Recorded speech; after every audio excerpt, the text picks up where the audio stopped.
to incorporate easily and effectively to 1, release, 2, restore your functional range of motion, and 3, repattern so that you can keep that new range of motion and mobility, as well as retrain that stability in the pelvic floor and your core.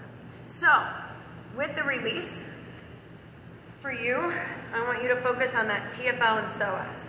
So we're gonna simply, lacrosse ball, tennis ball, whatever you've got. I've even used a can before on a traveling or a water bottle, but lacrosse ball is my favorite and it doesn't take up much space. So you're gonna place it, here's your iliac crest, head of your pelvis, front of your pelvis. You're gonna go about an inch below, and you're gonna bring it right into that area. I like to bring my other knee to the side so that I can really push some pressure on here. And to start, I just want you to hang out there and breathe into it. Because you might be extra tight there and that might be enough. So you want it to relax and really open up for you. So just do some deep breaths here.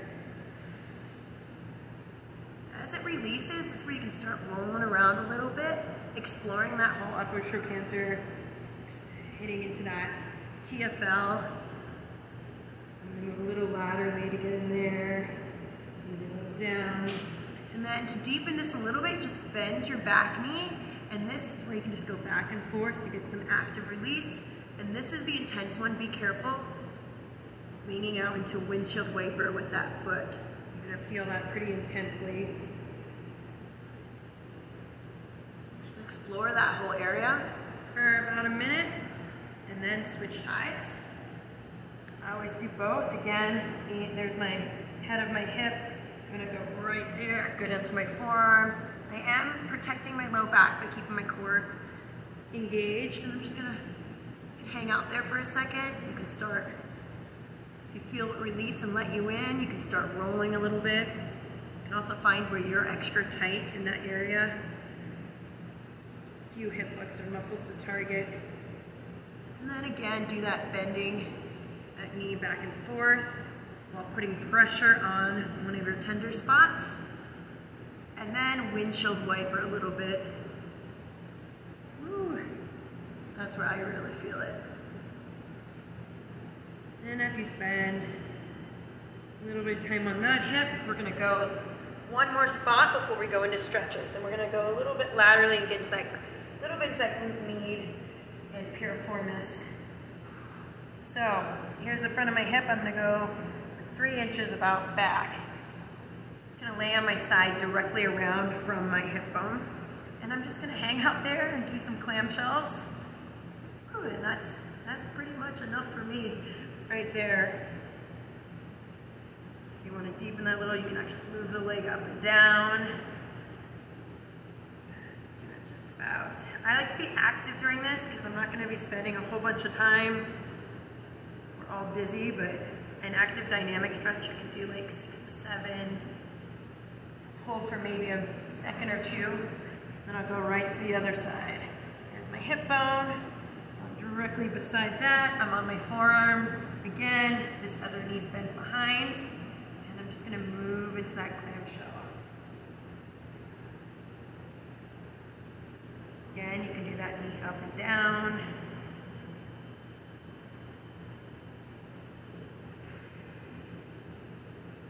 And release. Okay, so now you've released your TFL. We went a little bit in those glutes as well.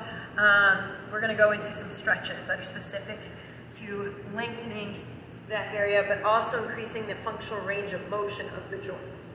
So we're going to start with hip flexor stretch. It's one of my favorites. If you're feeling your quad too much, you're going to want to add couch stretch to this if you're not able to get into the hip flexor because your quads are so tight. I can show you that real fast, but I'm going to go right into hip flexor stretch, and I'll show you if you're not able to feel the hip flexor, your quads are too tight, then you want to add that couch stretch. So I'm going to start with that hip flexor. You're going 90-90. I want you to actually tuck your pelvis. So take your pelvis and tuck it and squeeze your glute forward, putting pressure right here. You should feel it right in that front of that hip. You're not going into this position. That doesn't actually stretch what we want to focus on, which is right here. So you want to tuck, squeeze the glute forward, feeling the pressure right here. Keep your glute squeeze, Then bring this arm up and a little rotation over the front leg. And then again, I only hold for 1 to 2 seconds. Then I come out and I do again. I just do 3 on each side. Tuck, squeeze that glute forward, rotate. Do one side extra tight, maybe I add an extra couple. And then maybe on my third one, I want to deepen this. Don't rotate your hips. Angle in your back leg a little bit. Tuck, squeeze that glute, slight rotation over. And I'll go to the other side. Again, tuck, squeeze that glute forward, feeling it right here. Then, slight rotation over. Come out, I'm gonna do 2 more. Tuck, squeeze the glute forward, really keeping that tuck position, and rotate. It's really important to keep that tuck. I'm gonna deepen this third one, keep my hips from rotating. Bring that leg back at an angle. Tuck, squeeze that glute forward, and rotate. It's literally one of the only times I want you to tuck, but it's really effective at targeting that. Now, if you did not feel your hip flexor during that test, and you were in your quads too much, this is couch stretch. I'm not gonna spend a lot of time here, but this is something you're gonna add on the days your quads are a little too much. So I'm using this guy here, but you can use your couch. It's called couch stretch. You can use a chair, a bed, you can even go against a wall. And then you're gonna come out, and you're gonna be up in this position, leaning back. And this is very much quad. If you need a pillow on your knee, this is padded turf. Put a pillow or something soft under your knee. And then you can squeeze your glute, you can lean back a little. The closer your foot is, or your body is to your foot here, the more intense this is. So if it's too much, back away a little bit, like get further away and come up, and then as you get loosened, you can come back. And I hang out in that stretch usually a minute, unless I make it more dynamic where I'm squeezing my glute and then releasing and leaning back, then you don't have to spend quite as long. You're making it more of an active stretch. So that's couch stretch if you're adding that in. We're gonna do a quick set of hip cars. I'm gonna do it side lying just to help you really stabilize your hips. So, lay on your side, which you can see me really well here. So hip stacked, core is braced. You're gonna lift your top leg. You do not want any movement from your pelvis or arching your back. So brace your core. I like to put my hand right on that iliac crest and kick back into a donkey kick without arching my back or changing my hip position. Then I'm gonna go external rotation and bring it around in a full circle. And I'm gonna separate the 2 movements because internal rotation is so much harder for you. Kick it back, externally rotate, hold that into that half circle forward. I'm gonna do 1 more. Kick back, externally rotate, around. There's 3. I do 3 to 5 normally. Come forward. This is the harder one for you. Lift up, and many people. Internally rotate. I'm not dropping my knee here. I'm rotating inside my femur head. Now from here, I'm gonna go with a half circle from this knee back. Kicking it back and around, holding internal rotation. Right here, you're gonna wanna drop your foot and get out of that internal. Don't let it to come down. So forward, up, internally rotate. Keep that position, kicking back and around, and notice how I'm not moving from the hips forward. And get as far back as you can. Forward, up, internal, kick it back and around. And then switch sides. And again, you can do a few extra ones if you're extra tight in certain areas or having any restriction. And I find that you get even more out of these stretches when you've done a quick release of your tight areas first. So, first we're gonna kick back, holding this rib-hip relation and core tight. Externally rotate the femur, up and around in that half circle. You don't wanna go too fast during this as well, because you wanna find that end range, that functional range of that femur moving inside that hip socket, as well as before your hip will shift. So find its range. So third one, and now I'm gonna reverse it to the hard one. And sometimes I do alternate the external rotation and internal, doing that in that circle back and forth, but for you right now, I want you just to focus on that internal. Up, internal. Then it's a half circle, kicking back and around. You've gotta hold the internal, so your foot should still be high until you come down. Then you can reset, come forward, up to get some space, internally rotate without lowering that knee, then kick it back and around in a half circle. One more, forward, up, internally rotate, kicking it back and around. release. If you're really having trouble with that internal rotation, here's a really good isolation one as well. You can add in or do instead some days. I like to do both. So you're just gonna grab a foam roller, lay on your side, and you're gonna put the foam roller right under that knee and foot right there. Again, don't let your hip lift. You don't want the hip to shift. Hold that down, keep your core tight, and then you just rotate. From the femur, I'm not pushing with my foot. I'm rotating from inside that hip socket. And again, you can do like 6 to 7 of these on each side. Be careful of this, like getting mindless and moving the actual pelvis. So put your hand on that pelvis, make sure you're moving from inside that hip socket. And you can get both sides. And I know I'm probably going to be more like 15 minutes, but doing a pretty good job keeping this quick. Keep your core tight, keep your hips stacked. Remember, rotate from inside that hip socket. Don't let your pelvis move. This side's a little tighter. You might have one side that's a little tighter. Sometimes I do a few extra on that side, but I always get both because we don't want compensation injuries to happen. One side to get better, and then all of a sudden the other side starts to hurt. And release. All right, so those are the main stretches. I find they're the most important for you. So now we're going to repattern and actually strengthen and try and keep this extra range of motion. And I'm just going to go through a few. For you, banded marches, single leg hip thrusts, side length, internal rotation lifts, and dead bugs are your focus. So we're going to just spend like 30 seconds on each one. So this should only take about 3 minutes to get done. So, banded marches. I'm going to use a mini band, and I'm going to go by a wall here. So you can see if I can tilt this camera. We'll make it work. So I'm going to put the band right on the arches. So it's on the arches of my feet. I want you to get in a forward position with your hips forward. Pretend I'm leaning against a wall. In fact, if you could get a little more lean, that's even better. You want to keep that forward lean, and then you're going to drive up. So I'm going to try and get against a wall. Did not plan that out as well, this part. So I'm going to go over there against that beam. Let's see if I can get this to stay. Whatever. I'm just going to go against this wall over here, and you might see me from behind. You should put your band on right by the wall instead of hopping around like I just did. But get in that forward lean with your hip forward. Then you're up on your toes. You do not want your back to arch or your hip all the way forward. And then start with one leg driving up, keeping that hip all the way forward. Do 10 on one side, hip forward, and then switch sides. Keep that triple extension, which is ankle, knee, hip. Keep your hips pushing forward.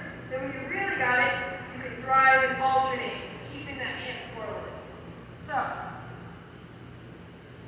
since you didn't see that, you're in that position forward, then you're driving up. And you don't want your hip to shift back. You don't want any rotation. You want to stay fully forward with that hip with your core tight and then in a forward lean. I usually get about 2 feet away from the wall and then lean into it. And just spend like 30 seconds doing that, 30 seconds to a minute. Now, single leg hip thrust. All right, I'm gonna use this guy again. Again, you could use a chair, a couch, a coffee table. If it's a hard surface, please put a yoga mat or pillow under your back. And I've done it on beds at hotel rooms. I've done it on so many different things. So where you want to put the edge of the mattress or bench or chair is right below your scalp. So you're going to get right below it. Now think of the top of your head and your butt as one line, and make sure your heels are right under your knees and feet are together here.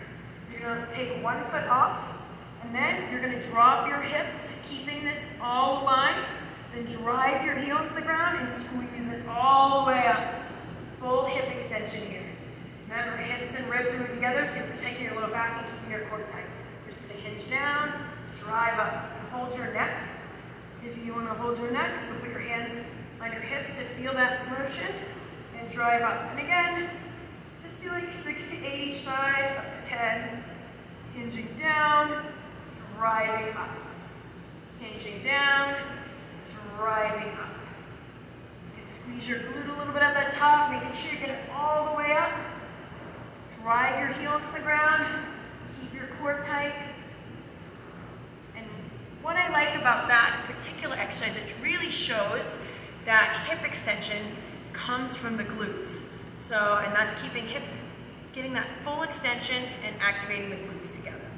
So, last but not least, we got 2 on the ground.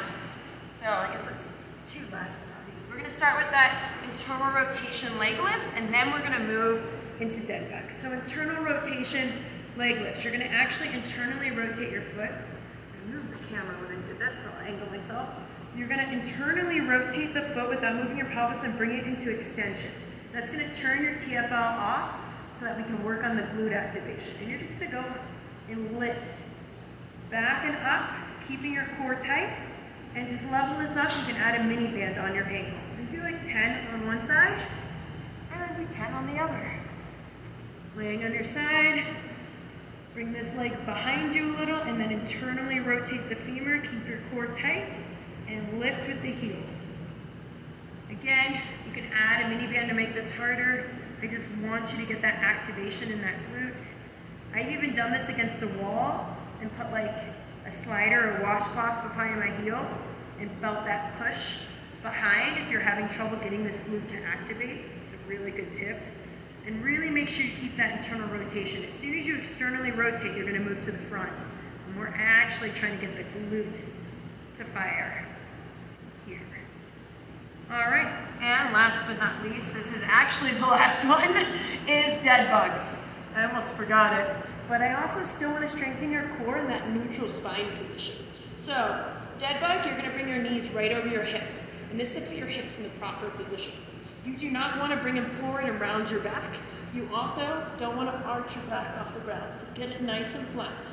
Pressing your rib cage and belly button into the ground to brace your spine. Shoulder blades as well press into the ground. This is where you get a little of that back activation.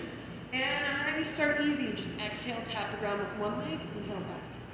What you don't want to do is rotate the pelvis. So make sure your hips and ribs are staying cemented together. So your tailbone, belly button, and rib cage are pressed into the ground. You're going to exhale as you lower, really bracing. Inhale as you come back. So don't rush it. Get your breath. Exhale, inhale. Once you've got it down and you're not moving your pelvis, you can straighten a leg as you go, and just make sure you didn't drop your pelvis and you kept it tight, and you didn't go into any interior tilt. Exhale as you extend, inhale as you go back. Then you can add opposite arm, and then there's a bazillion alterations or modifications you can do from here. Level it up or level it down. You can add a weight in your hands, you can add an overhead press, you can add a band on your leg, but let's start simple and just make sure we're getting that brace of the core and strengthening in neutral spine. Well, that was a quick one you can do on your own anytime and just press play. Thanks. Have fun.